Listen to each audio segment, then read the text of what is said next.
Investor Intelligence provides general information only.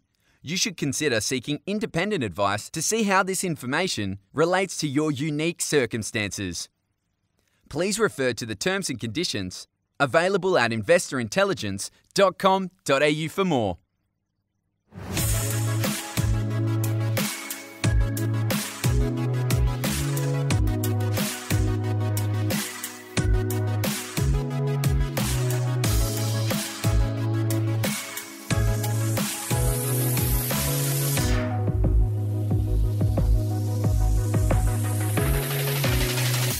Hi guys, welcome to this week's episode of Investor Intelligence, brought to you by the team at The Property Mentors. It's your weekly podcast for all things investment.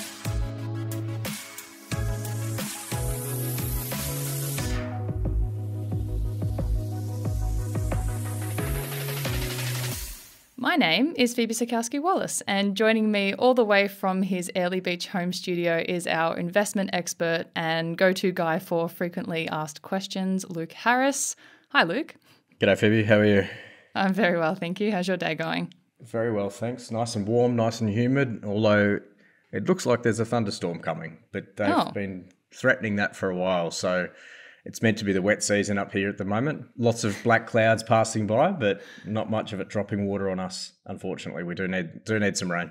So just the usual for us then? Well, exactly, except we're probably about twice the temperature up here than you've got in Melbourne on any given day. That's right. So Luke, before we get into today's episode, I just wanted to share that we've had some really great feedback about people enjoying the Being a Tight Ass episode. It's been one of our most downloaded episodes so far, and it's only been out a couple of weeks now, but the feedback is that people have been putting their tight ass hats on and becoming savvier with their money. All thanks to you. Look, I think being a tight ass in these times is actually quite a wise move. I don't think that now's a good time in this economic environment to be splashing money around, especially money that you don't have. So yeah, definitely there's some good tips on there, and there's a few more up our sleeves that we can probably do a follow-up episode on in the new year. Oh, for sure. But that's myself included. I'm genuinely surprised at how some of the tips you shared, even though when you first hear them, they can sound like, oh, that's a bit of effort that one would probably want to put into going to the supermarket, which is already a very tedious task for me personally. But not only how easy they are, but how quickly the habits sort of kick in, because once you start, it's sort of impossible to go back. Well, exactly. And they are just habits. It's not something that you have to put work into. It's like riding a bike. Once you've done it a few times, you kind of know what you're doing. You don't really forget how to do that. And I think being savvy with your money and understanding that it's your money and not someone else's, right? You get a chance to waste it, or you can be wise with it. So I think being on top of your financial habits makes a big difference to your end goals. 100%. Yeah, I've definitely noticed the average cost of my weekly shops going down, and it also kind of feels like a bit of a game when you do it. It just makes it a little bit more fun. Well, these big companies, Coles, Woolworths, and other big companies have teams of people to make sure they can extract as much money from your account when you go into their stores as possible. And you'll find little chocolate bars at the counter and other things just as you're doing these last minute impulse buys. So outsmarting them does feel good. Yeah, definitely. And we've also had some really, really great feedback on our anniversary episode, which was your top 12 tips from the last 12 months. So people have been messaging us on Instagram saying it's really helped kickstart their goal setting for 2023. It's made them start thinking about their goals sort of now rather than waiting for the new year to start. So thank you to everyone who's listened to that. And if you know anyone who you think would benefit from those tips, please make sure to share that episode with them. And of course, Luke, thank you for sharing those. They've been really, really powerful. Of course. And look, understanding people are going to listen to this podcast all throughout the year. So don't think that you have to wait until the end of the year or the start of the year to set your goals and think, oh, well, I've missed the end of the year. I have to wait now to set my goals. You can set your goals at any point in time. So whenever you're listening to those 12 tips, listen to them at any point in time, and they are still relevant to anyone's situation. So make sure that you take these tips on board and take action, because there's one point in listening to these things, but unless you take action and do something with it, it's just a nice piece of entertainment rather than education. Yeah, those tips are definitely timeless, which is good. But let's get into some frequently asked questions, shall we? Absolutely. So for the final FAQ episode of the year, I wanted to have the mentors put forward a question each. So again, these are always questions that they're often being asked, and they're questions that the mentors believe would be beneficial for the listeners to hear. I've even included one from myself that I'd love to hear your thoughts on. So there's a total of 5 questions. But the first one is from Robert, and the question he has put forward is, how am I able to keep servicing loans or debt without having to increase my income? So just in case this is the first episode someone is listening to, Luke, maybe give a quick definition of what servicing is. Yes, servicing a loan or servicing debt essentially is paying for it, right? So servicing the loan means basically paying for the loan. So the question, how am I able to keep servicing a loan or servicing debt without having to increase my income? Look, that's a really, I guess it's a tricky question to answer. You can keep servicing the current loans that you would have without increasing your income. But if you wanted to take on more debt, banks are going to be looking at your overall position. So they're going to be looking at your rental income, your own income from your job or your business, and then adding all of those together to see how much debt you can actually service. So if you're not able to or not looking to increase your income, it's a tricky question to answer because you're not often able to increase more borrowings, more debt, if you don't have an increased income to service that debt. So really the only way that you can, I guess, continue to borrow money without increasing your income is you're going to have to save some money somewhere. So the only way you would be able to do that is by reducing your debt levels or reducing the interest payments, so reducing the payments on those. The other thing that you could do is potentially put your rents up, but often you'll find that most investors have already been through this process before and they're not in a position where they can actually go through and actually make changes to the current debt levels and make changes to the rents that they're already getting, because obviously people are already on top of those things, you would assume. So the short answer to that is you're not really able to increase your debt levels without increasing your incomes in most cases. Okay, so and in this case, like, it could have played out that they've potentially been refused a pay rise, so that's why they're asking. Well, that's right. And people are saying, look, I want to go and buy more property, but I'm stuck. I can't get more income. I've already increased my rents. I've already tried to save a little bit on my mortgages by negotiating with the banks or getting the mortgage broker involved. How can I keep buying property without increasing my income? And the harsh reality is that most of the time you actually can't. So a lot of our members have actually said, look, I want to keep buying property, but maybe my credit card debt is stopping me from buying another property because the banks are saying, well, you've got too much debt. When you're looking at a mortgage versus a credit card or a personal loan, often they'll look at the credit card and the personal loan as taking a huge percentage of your borrowing capacity because the payments are higher, interest rates are higher, and they look at those often as unsecured debt. So it actually, for every $1,000 that you have in credit card debt, it affects your borrowing capacity by about $20,000. Wow. So if you've got a $10,000 credit card, you know, you're looking at $200,000 worth of servicing on a mortgage. So because obviously comparison to the interest rates that you're looking at there and the fact that it's unsecured debt, it can make a big difference. So sometimes reducing bad debt, getting away from credit card debt, car loans, personal loans and things that are unsecured can help make a big difference. But sometimes also we need to look at the property portfolio and understand whether you've got any bad assets in there that are just not performing.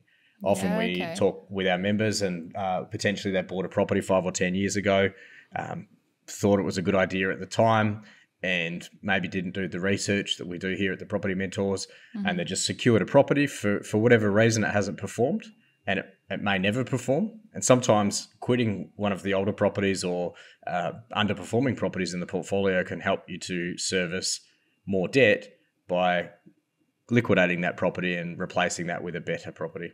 Yeah, fantastic. So assessing your debt is probably the first place to look if you can't increase your income just yet. That's it. So question number 2, this has been put forward by Malika. So I want to grow my property portfolio, but I also want to become self-employed. Will this be a good idea?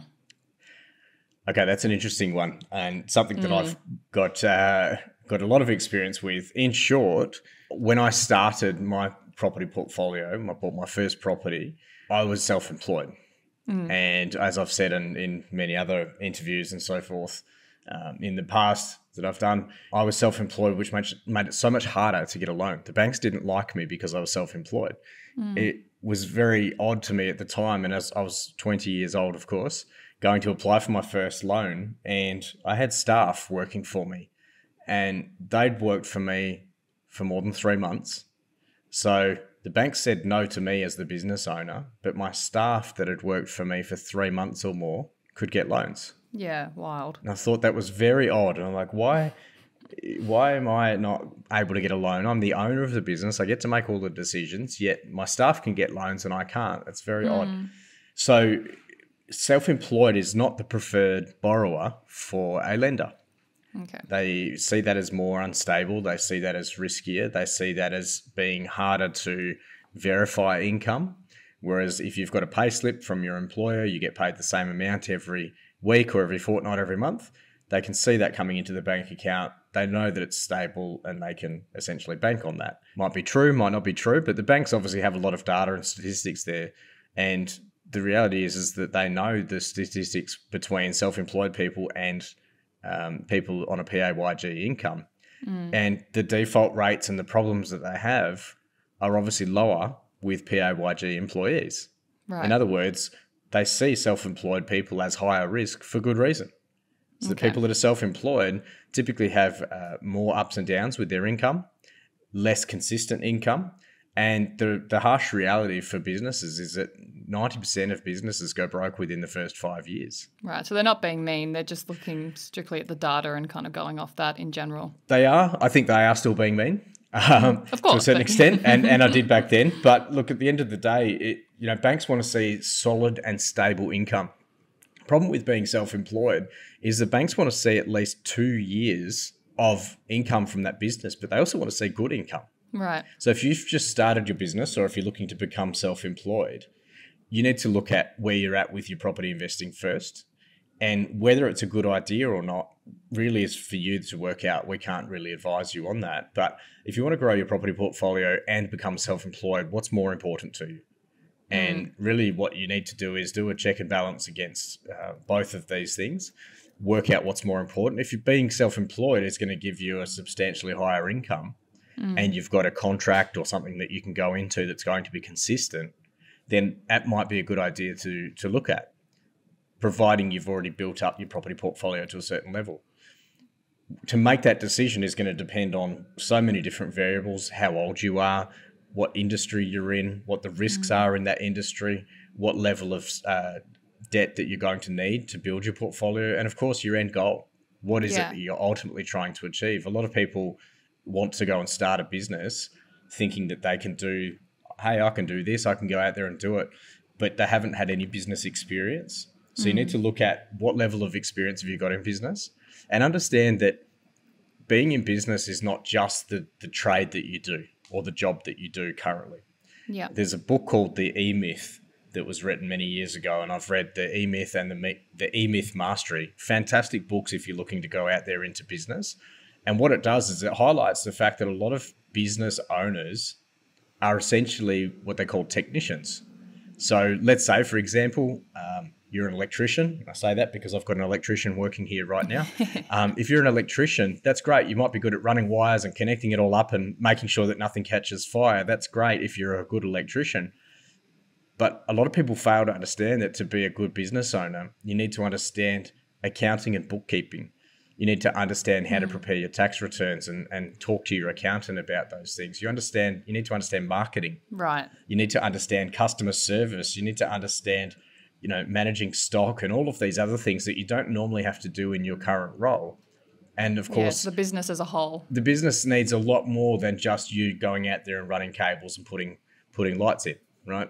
So I think at the end of the day, a lot of people have to consider whether being a business owner is right for them. A lot of councils and state governments have resources for people to talk to different departments. That in WA, they had a Small Business Development Corporation a long time ago, which was a state government initiative to help people go through the process of understanding a business plan and whether their business is even viable in the first place. Mm-hmm. And those sorts of resources are available in there in every state. So before you even consider becoming self-employed or starting a business, make sure that you go and research those resources, see what's available to you, but also understand how to put a business plan together, a cash flow forecast. A lot of people have never done those things. No. So going through those things helps you to make that decision as to whether your business is viable. The biggest tip that I can give anyone that's looking to become self-employed, especially if you're on a good, stable income now, is understand if this is really something that you want to take on. Yeah. Running a business is not as rosy as it seems. A lot of people assume that running a business means you go and buy a bunch of new cars and claim it on the business, right? You go and buy all these fancy things and then really all of your staff do all of the work. The reality is that running a business is, depending on what industry you're in, of course, I shouldn't say it is, but it can be a 24-hour, 7-day-a-week thing. Yeah. When you're in a 9 to 5 or a 10 to 6 type of role, typically you get to go home at the end of the day and you can switch off. When you're running a business, you've got to understand that often if you've got clients and customers, you can be working many, many more hours than you do currently in your normal job. So long answer to a short question, but the question was stated this way: I want to grow my property portfolio, but I also want to become self-employed. Will this be a good idea? So if the first priority there is to grow your property portfolio, make sure you're having a conversation with your mortgage broker to understand how that's going to affect your borrowing. Because like I said, they want to see 2 years of good income. And most people, when they're starting a business, the first 2 years are very slow. Mm-hmm. So often people don't start making what we call real money, which is usually what their previous salary was if they're in the same industry, until years 3, 4, or 5. Right, okay. So what we need to look at here is, will this be a good idea? Well, that depends. Yeah. If you can make the same money that you're making now relatively quickly, then maybe it is a good idea if you're the sort of person that can manage a business and has a plan to grow that business. But if you're doing it because you hate your boss and you just think you can do it better than them, you probably need to have some more conversations with both your accountant and also your mortgage broker on how that's going to affect your property investing. Yeah, okay. So there's a lot to weigh up there. I think that was a really good answer to sort of cover all bases there. And we can do a full episode on this, I think. But the experts to talk to would be your mortgage broker and your accountant? Definitely. And like I said, use some of those free resources that the local councils and state governments offer and talk to people in business. If let's say you want to go and start a painting business or whatever you're going to do, whatever the business is that you're going to do, talk to other people in that industry, find out what challenges they've been through. Often if you talk to somebody in that business and say, hey, I'm looking at starting a business in this industry, what do you think? They're not going to look at you as a competitor. You haven't started a business yet. All you're doing is saying, have you got any tips for me? What do you think of this as a business? A lot of people might turn around and say, mate, you're crazy. Don't do it. Right. If you're on a salary, go and do that. I've been doing this for 3 or 4 years now. I haven't made as much money. I wish I hadn't done it. A lot of people like that. You see a lot of businesses closing up. Like I said, the statistics don't lie. So talk to lots of people about the business that you're looking to get into. Get advice. Make sure you understand the financials, understand cash flow forecasts, understand business plans. Do those things. And the last point I would give anyone is don't kid yourself. Yeah. Right. If you think the figures aren't going to work, be real with yourself and don't pretend that the figures are better than what they are. Don't put overinflated figures into your spreadsheet, in your forecasting, and pretending that that's going to come out that way. Look at a worst case scenario because often that does play out. You've got to think if you're going to start a business, you're often going into a marketplace that's already got people that are established in that space, and you are going in there to compete with those. And like I said, everyone's situation is different. So you might walk in and you've got a client base already and you can hit the ground running. And it's great if you can do that. But the advice is to be careful and don't kid yourself on your figures. Have a burning question you want answered on an upcoming episode? Each month, we take questions from our listeners and put them to our resident expert, Luke Harris. With more than 2 decades of residential and commercial investment experience under his belt, Luke has seen the best and the worst of the property market. Visit investorintelligence.com.au/questions and ask us today. Okay, so question 3. This is from Stephen. I know this is one that comes up quite a lot actually. So, is an apartment a good investment? I'm always told to stay away from them as they don't gain enough capital growth. That's a great one. I love the question, and it is a common question. Yeah. The second part to that, I'm always told to stay away from them. Who's telling you to stay away from them? That's the and what happens if you go near them? Are they going to bite you and swallow you whole? Like, that's the reality is that there is absolutely nothing wrong with buying apartments. I've got a number of apartments, 10 or 12 apartments in my property portfolio. I've got no issue with apartments. Now, often people that are saying things like stay away from apartments, they're scary and they're going to eat you. That's not going to happen, by the way. No. But the reality is that there's no issue with buying apartments. You just have to buy the right ones. There's no denying that in Australia, we've got a housing shortage. There's also an affordability problem in Australia. We've been building suburbs in our capital cities for decades. So what we did was we built these big capital cities, pushed everyone out into the suburbs. We all bought a bunch of cars, all had 3.4 kids or whatever it was. And everyone was happy, right? What's happened since then is that we've evolved a little bit as a nation. We've matured, and we've realised that we can't just keep building suburbs forever and a day as our population increases, because what that means is it's going to cost us more money putting freeways, shops, schools, hospitals, all of the infrastructure in, and of course you need public transport to these places as well. You can't just have a freeway that goes forever. And so what's happened is we've actually gotten smart with our planning over the last couple of decades. The state governments have started putting real planning and structure around what happens with our growth. And from that, they've come out with designs for our capital cities, particularly on the East Coast. There's done a huge amount of planning around Sydney and Melbourne and also Brisbane, where the governments have basically drawn a line around the capital city and said, we're not growing past here. And what they've done is they've said we need more compact cities rather than continuing to sprawl out into the urban abyss, right? So from that, they've actually come up with saying, well, we need to incentivize developers and we need to incentivize people to be in these compact cities. So what that means is our cities are going to fit more people without going outwards, they're going upwards.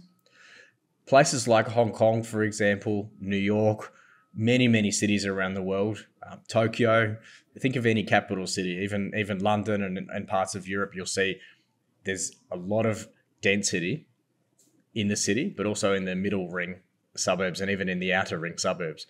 We've started seeing that more and more over the last 2 decades, particularly on the East Coast, and it's definitely happening more in WA. I grew up in Perth, as a lot of people know, and when I grew up, you wouldn't think of living in an apartment. It just was never a thing. You go to Perth now and there's apartment towers everywhere and people are living in them quite happily. People are investing in them quite happily. So to look at where Australia is going, we need to consider the fact that living in an apartment is going to be a way of life because we need more compact cities. We need more people to access the infrastructure that's already there, right? And if we look at where our office is in Paran, I know I mentioned this from time to time, but we're 4 kilometres from Melbourne City. We're in a lifestyle precinct with cafes and bars and restaurants. We're also close to trams. We're close to a hospital. We're close to education centres right near where we're based. We've got freeways, shops, schools, you name it. Everything is there. The thing with that as well is that those infrastructure projects have all been built on and improved on over the last 100 years. So buying a property in an area like that, with all of this infrastructure that's billions and billions of dollars worth of infrastructure already around you, to buy an apartment in that area, it's hard to say that that's a bad investment because you've got all the infrastructure there. You've got accessibility. You've got a walk score of 99 to 100 where you can walk to pretty much everything you need. Walk to the post office, you can walk to the shopping centre, your doctors, hospitals, schools, access to the city, freeways, you name it, even close to the beach where we are. So from that perspective, for someone to say an apartment is a bad investment, because they don't get enough capital growth. I think that's a very broad opinion. Now, in saying that, there's always a caveat on this. There's a lot of high-rise towers out there that are never going to get capital growth, and they're going to cause problems in your portfolio. They're going to cause problems for servicing debt. They're going to cause problems for valuations. They're going to cause problems for you to grow your portfolio, because in high-rise towers, level 23 versus level 73 often has the same apartment floor plan. There's nothing different about them. You might get a slightly better view, but that doesn't mean it's worth another $400,000 or $500,000. So when we're looking at apartments, they're not bad investments. And sometimes that's all you can afford. Yeah. So if you can only afford an apartment, you're better off getting into an apartment than nothing at all. Because at least you can get into an apartment. If you get a property that's well researched and it fits your criteria, it can be a great investment that gives you capital growth, but also gives you tax benefits that you can use to your advantage, which will help you get into your second or third property. So the tip really with looking at apartments, making sure that you don't get scared by them, is to stay away from areas that have got a higher density of high-rise towers. So, for example, we'd be looking at Melbourne CBD, in the Docklands, South Bank, for example, any high-rise tower in Sydney or Brisbane or Perth, any of the other capital cities, even Canberra and South Australia, there's been high-rise residential built in the last few years, because those cities as well still need to fit more people into a smaller footprint, because they can't just keep building hospitals and schools forever. So they want more people to access those, and rather than put new infrastructure in, they upgrade the existing infrastructure, which is a lot smarter for us as a country.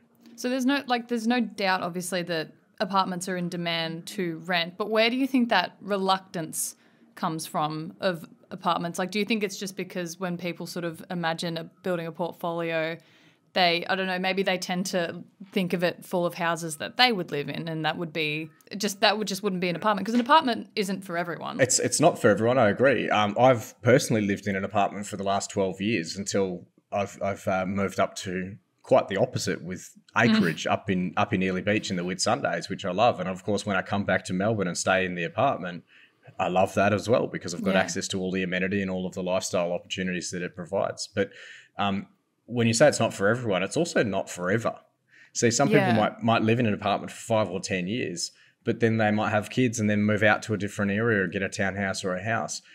Some people are happy to live in apartments forever. I've got friends that absolutely love the lifestyle that an apartment provides, because they don't have to spend their weekends cleaning the whole house. I know that for me, moving into a 7-bedroom house after many years in an apartment, there's a lot more cleaning to be done. Yeah, and some people don't like the idea of having to clean 3 or 4 bathrooms on the weekend. So these sort of things can make a big difference to your lifestyle. If you can live in an area that you want to live, often people will rent in an area that has all of the lifestyle amenity. And we use Paran as an example, as I said, where our office is located, because you've got all of that amenity right on your doorstep. And people will rent in those lifestyle precincts because, first of all, they don't want to buy there. Prices might be too high to buy and they can't afford to buy there, but they can afford to rent there because they've got access to all of those things. They can walk to everything. They often don't need a car or the expense of a car. Catch public transport everywhere. And of course, you spend most of your time living outside of the property. You're catching up with your friends in bars and restaurants and cafes. You don't need to hang out at your actual house. So there's definitely demand for that. The younger generation are understanding that from an affordability perspective, apartments make sense. But not everyone wants to live in a high-rise tower. So when we're looking at apartments, we need to look at boutique developments that are going to perform into the future. Often what we do here at the Property Mentors is we're looking for opportunities where we can get infill developments in established or existing suburbs that somebody's been able to consolidate some blocks together to put apartments up. And we're talking about boutique developments, which is typically less than 100 apartments. Boutique many years ago, boutique apartments was 40 to 50. Many years before that, a boutique apartment block was 10 to 20. Right. And I imagine a boutique block 30 years ago was 4 apartments. I own 6 apartments on one block in Perth, and they've almost doubled in value in the last 5 years. Wow. So again, to suggest that apartments are a bad investment, I just don't understand that. So where it's actually coming from is, to answer your question, I think a lot of people like myself have parents in this. My parents are in their 60s, and a lot of people, they didn't grow up with apartments. So often when I was growing up, I'm probably hearing things, don't buy an apartment, you should buy a house with land under it, right? And their friends were saying the same thing to them. Their family was saying the same things, and all the people they worked with were saying the same things. So people growing up now, people in their 20s, 30s, or even in their 40s, have been hearing that for decades. Don't buy an apartment, you need a house with some land under it. The reality is that that's just, I guess, essentially what they call as an old wives' tale, right? Whereas you hear people that you've just been passed around so many times, everyone just has this misconception, especially in the property investing world, where there's a lot of people trying to promote house and land, and you should definitely buy land in a new subdivision, and apartments are bad and they're scary and they're going to eat you and swallow you whole. All of these, I guess, theories out there, not supported by fact or data, and certainly not taking into consideration your own personal circumstances. Now, there's a lot of our members that we work with that I would never recommend an apartment for. But plenty of our members have bought apartments and they've succeeded by buying those properties and adding them to their portfolio because there's a specific purpose to add that property to the portfolio. And as you said before, apartments are usually a really good way to get your foot into the market in the first place because they tend to be cheaper than, say, a house. Well, that's right. And the thing is that there's so many different properties out there. There's so many different suburbs. There's so many markets within markets. To suggest that there's a blanket rule that you shouldn't buy apartments is actually quite silly. So to listen to media reports or to listen to something that you read on an internet forum or your friend's best friend's next door neighbour's cousin or something that said that they had a bad experience with an apartment doesn't mean that that's going to be a bad investment. Now, if you look at a particular opportunity and you run the numbers on it, which a lot of these commentators are not doing, run the numbers on it, look at it with your own figures factored in, your own tax position and your own end goals. If you run the numbers and find out that it doesn't work for you, then don't buy it. Yeah. But at least have a look at the opportunities that are available to you before you say no to anything. I always encourage people when they're investing, do the research anyway. If you say yes to something, at least you've said yes to something that you understand.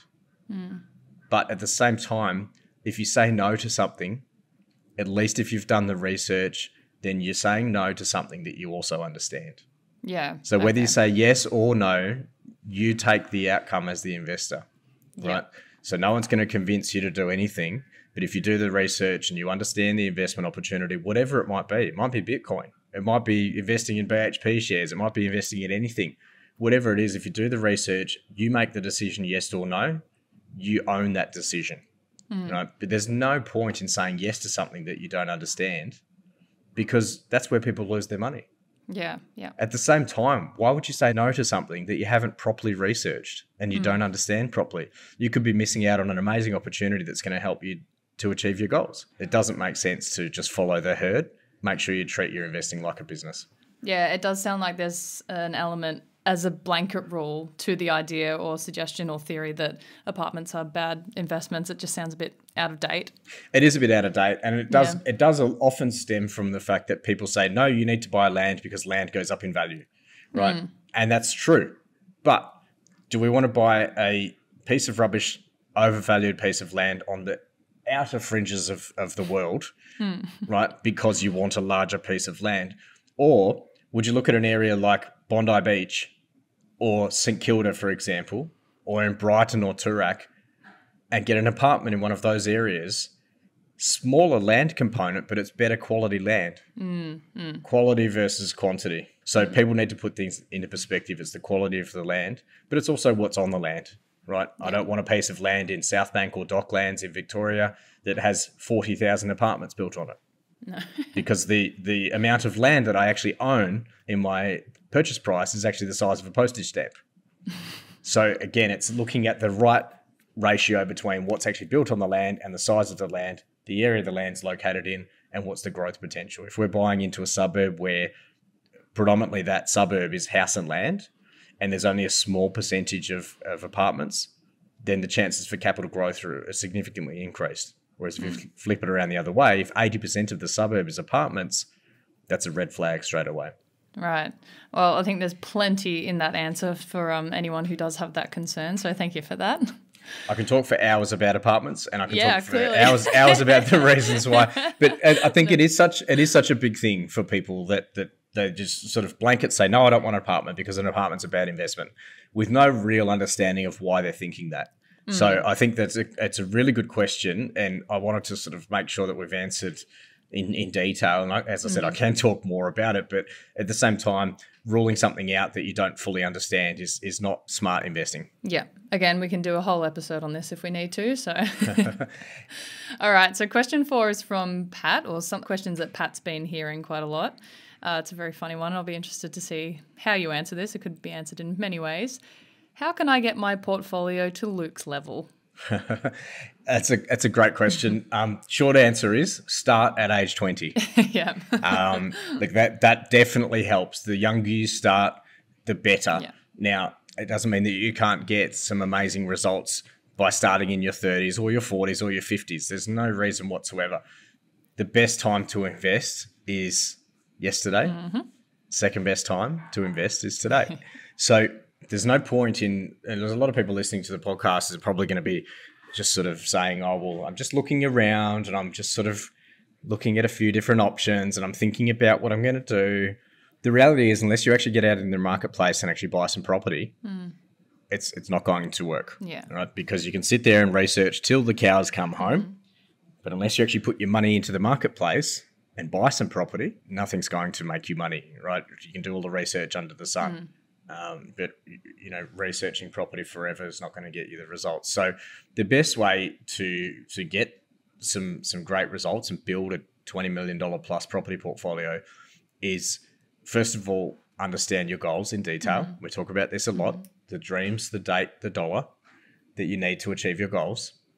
Once you've identified that, then you can work backwards and understand what you actually need. Now, you might not need a property portfolio that's at my level or at the level that I've built. You might not need that. So why aim for that? So the first step is understanding what you actually need. Once you've done that, put a plan in place to actually work backwards from that. Put a good team of people around you. Again, we always talk about this. Have the right accountant, mortgage broker, financial planner, property mentor, of course. Listen to the podcast, listen to Investor Intelligence every single week. Focus on your education. And that's the thing. You just need to constantly learn about education on the property markets, learn about what's happening, learn about what's happening in the interest rates, with interest rates and lending. And it just needs to be something that you essentially absorb into part of your life. What I did with property investing is that, like a lot of people, I just love property.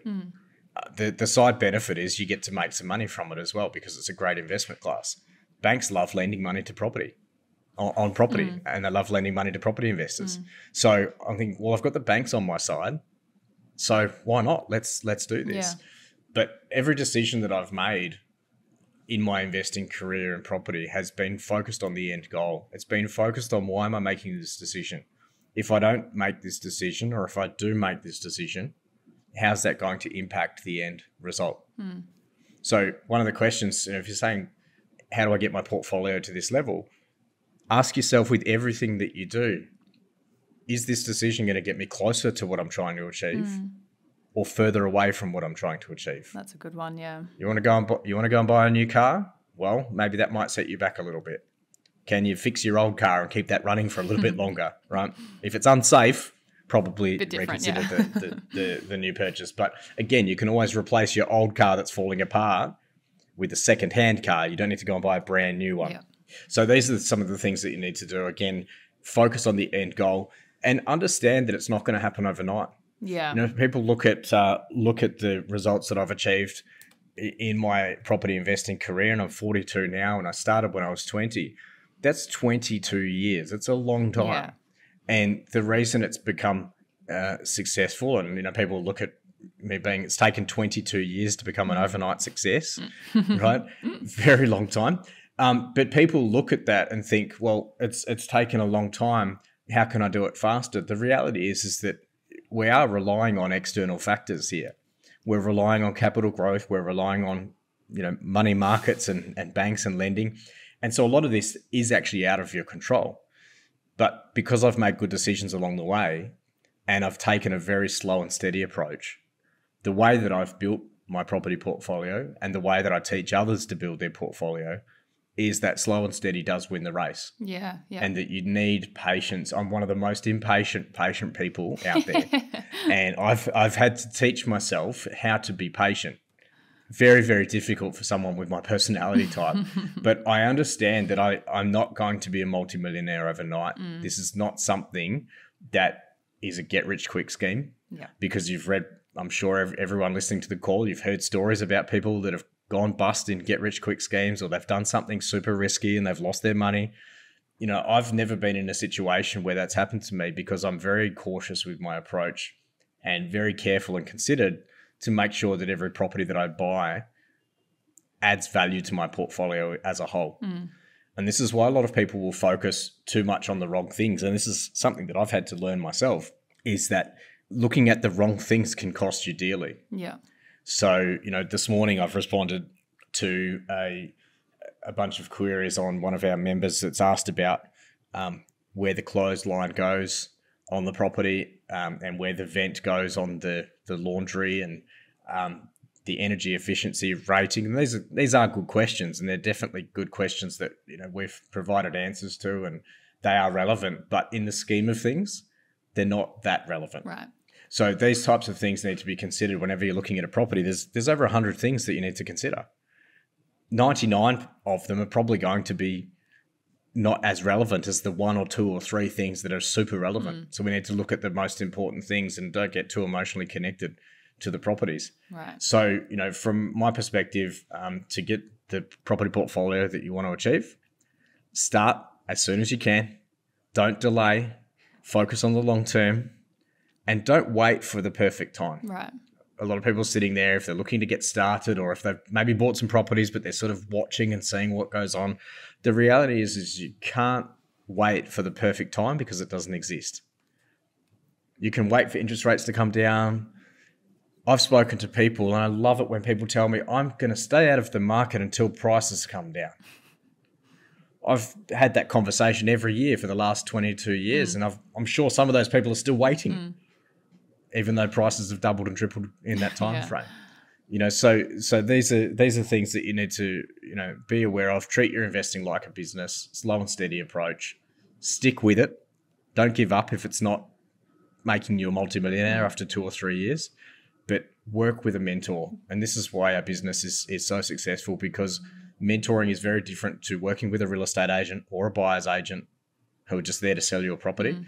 Our result is to help work with you to make sure that not only you're finding the right properties for your portfolio, but also you're structuring the portfolio the right way.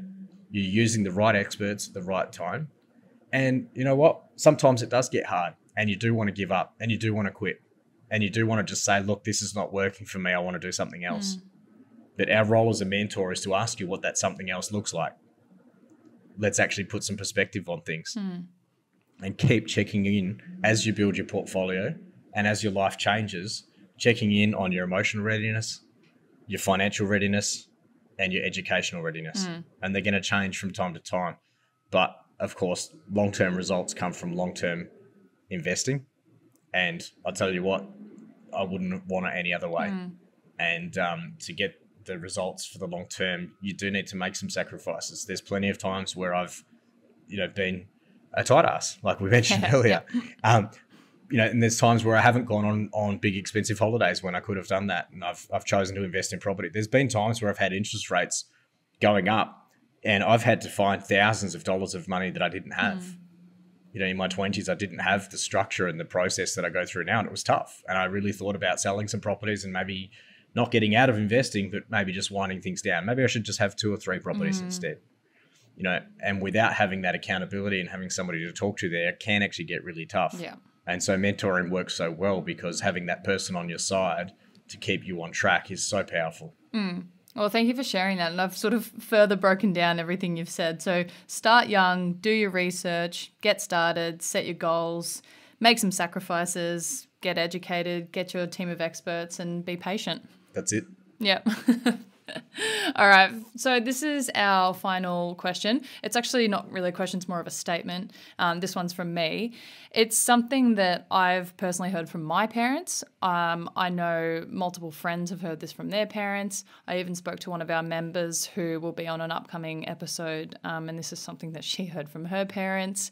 And that's, mum and dad tell me it's a bad idea to invest in multiple properties and suggest I buy one and pay off my loan. So this seems to be common for, my generation, especially given a lot of our parents bought homes when, compared to now, they were dirt cheap. They were under 100K, and more in a time where it was a little bit more common for them to own things kind of outright. So, Luke, what are your thoughts on that?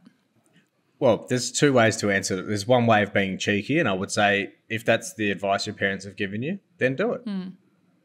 The other advice as a mentor would be to say, how does that help you? Okay. And it is difficult. Mum and dad always want the best for you. And I'm talking directly to you now. Mum and dad always want the best for you. They want to make sure that you're looked after. Of course, they want to protect you. That's their job, their whole purpose in life. My brother's just had a baby this week over in Hawaii. We've now got an American citizen in the family. And of course, as a parent, your only job is to protect that child, right? And to help it grow up into a somewhat mature adult, and do all of the things that adults are meant to do to pass on to the next generation. So, look, you're right. Our parents did grow up in a different era, and we're in a very different world now with technology and computers. We've got things like Afterpay. We've got different scenarios with property in that the markets are very different to the way they were back then. Investing in property is now a thing. 50 years ago, if you had an investment property, you were probably some rich banker or something. It's not something that the average Australian really did. And it was probably an odd thing for someone to have an investment property, whereas now it's becoming more common and more accepted that people just invest in property as another way of making money. But look, their job as parents is to protect you. So to do that, getting one loan, paying down that loan down to zero, and owning the property makes sense. But see, the only thing that's missing from that is your end goal. Now, if you want to buy a house to live in, by all means, go and buy that house and pay it off. Then what? Yeah, I guess we're looking at two very different scenarios, hey? That's it. And I think the thing is, the reason people invest is to set themselves up for the future, to give themselves a passive income, to help them in retirement. And people that were growing up, 20, 30, 40 years ago that are now in retirement age, they can rely on a pension. They can rely on superannuation being there for them. People that are in their 20s and 30s now, even people in their 40s, can't rely on a government pension being there. In 10 or 15, 20 years' time, it's just not going to be there. The government's not going to be able to afford it. So there won't be a pension around. Even superannuation, they've been putting up, employer contributions have gone up in the last few years. Superannuation contributions are going up over the next few years as well, because they've realised that because there's going to be no pension, there's not going to be enough people, there's not going to be enough money in people's superannuation funds. So super contributions have been going up.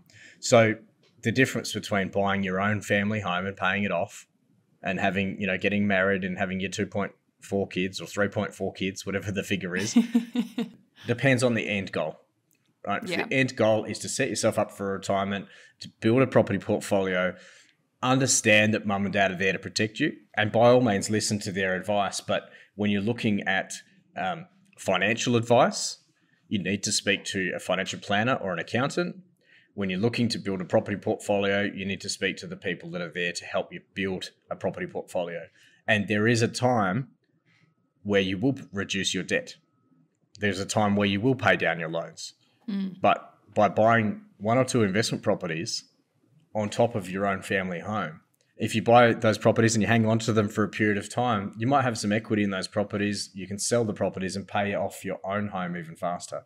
And there's plenty of examples where people have done that and their only goal was to pay off their home loan faster. They just didn't want to do it over 25 or 30 years. Yeah. The only difference with that is that you've paid off your home, and then what? That family home, yes, you've got no debt on it anymore, but you still need income from somewhere. So the reason I've continued to build my property portfolio, yes, I want my own home or my own homes to be paid off, but I also want income. And so that's the reason for building the portfolio, because the word passive income gets thrown around so much these days. It's like a second nature thing. Oh, I just want passive income. When you really think about what passive income is, it's insane. It really is a powerful thing. You imagine having $100,000 a year coming in every single year for the rest of your life. Wild. That's insane. Yeah. So to put in the effort to generate that, I don't think there's anything else better than having a passive income, because you can always improve on that.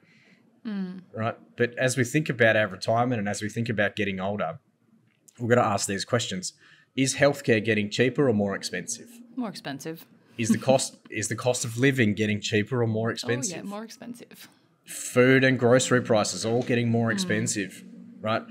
Insurance is getting more expensive as the climate changes, right? Insurance on your car, there's going to be more hailstorms, there's going to be more thunderstorms and cyclones.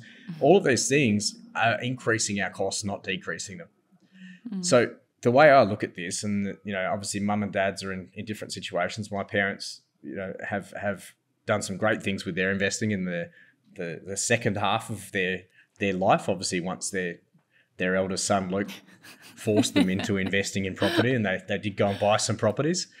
They've now both retired, and they're about to go to Antarctica and South America in the next week or two. They're going to have an amazing time doing that. Hopefully they bring something warm. But at the end of the day, everyone's situation is different. But I'd hate to think that I get to retirement age and have no income. The scary thought is that we get to retirement age and we don't have any income. Or, like a lot of people, have to go back to work in their 70s because they've run out of money. That actually really scares me. And when people actually think about what their retirement is currently looking like, do some figures on how much you've got in your superannuation, how much you've got in your savings. Do some forecasting. Very easy to do. How much money you're going to have when you get to retirement age. More often than not, I should say, it's very scary. Because if you retire at 65 or 67 years old and your money only lasts 10 years, what if you live longer? Then what do you do? What do you do in your 70s or 80s when you've run out of money? This is a horrible way that we've set up our society, and some of the best years of your life, when you've retired, you don't have to work anymore. You've maybe got kids with grandkids, and you've got no money. And you've seen people like that through your networks, no doubt, friends and family. I would hate to get to retirement age and realize I didn't have enough money. And this is why we're so passionate about investing in property. First of all, it works. Yeah. There's no doubt that long-term investing in property works. The scary thing is, though, that if you don't invest in property and you don't set yourself up right now, no one's going to do it for you. And thinking of retirement in your 70s or 80s and have to worry about where your money's coming from, not being able to get the best healthcare, not being able to eat the food that you want, travel where you want, that's scary.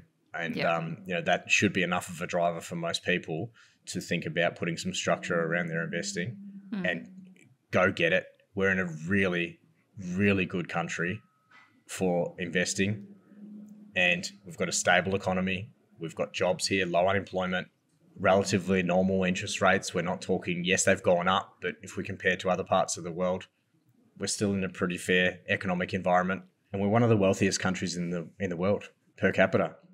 Why would we not take every day as an opportunity to build wealth for the future?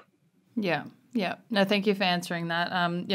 Mum and dad, they mean well, but I guess we're looking at two very different situations, but thank you for sort of breaking that down. I'll definitely be sharing this episode with the friends who have heard the same things. But I think the bottom line of that is just figure out what your goals are, what your end goals are, because both will give you completely different outcomes.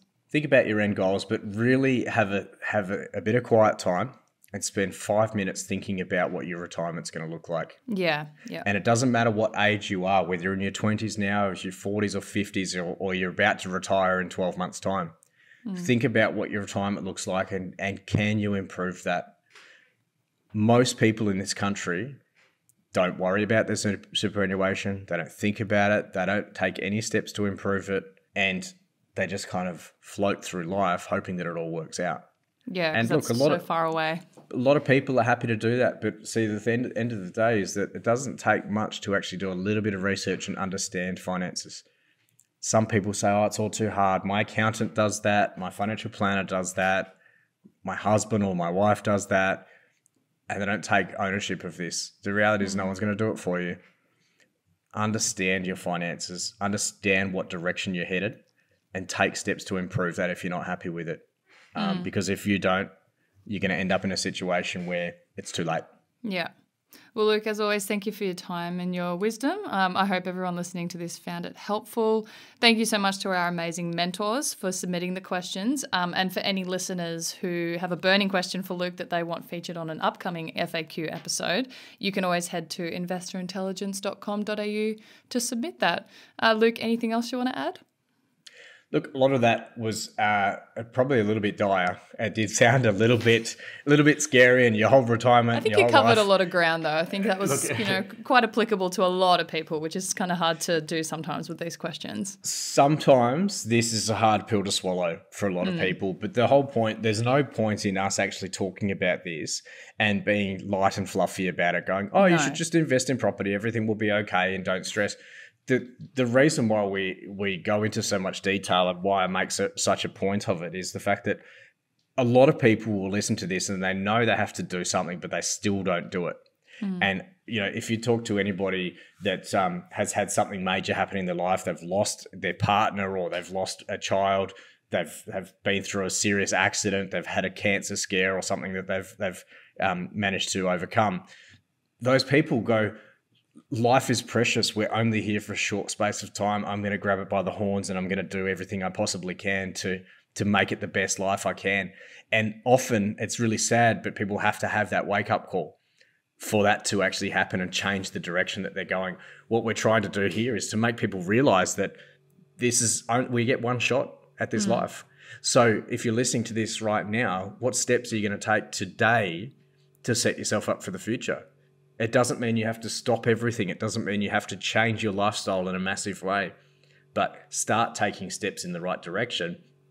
And the reason we're so passionate about this is because of the fact that it can change your life in so many positive ways. So many positive ways. And it is so exciting to know that you've got a plan in place, you've got a team of people around you, and the future is bright. And that's why we do this. And that's why we make such a point about it being scary if you don't do this. Because the general population, most people, are going to be struggling in retirement. The ones that are setting themselves up for the future and taking steps in the right direction are the ones that are going to be comfortable in retirement. Now, it doesn't mean you're going to be a multimillionaire in retirement necessarily. It doesn't mean you can't either. But at the same time, if we can make sure that you've got your cost of living expenses covered, you've got your home paid off, and you've got a comfortable retirement, and you don't have to worry about money, that's a good outcome. And that's why we love doing what we do.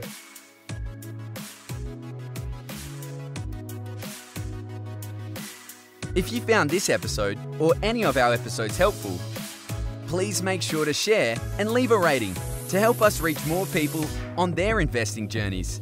And of course, subscribe to be notified when new episodes drop. Make sure to follow the podcast on Instagram @Investor Intelligence Podcast. You can find links to our other socials in the show notes, including a link to the Property Mentors weekly blog. If you're ready to get your property portfolio in shape for financial freedom, check out Luke's latest book, Property Fit. You can get yourself a copy at www.propertyfitbook.com.au.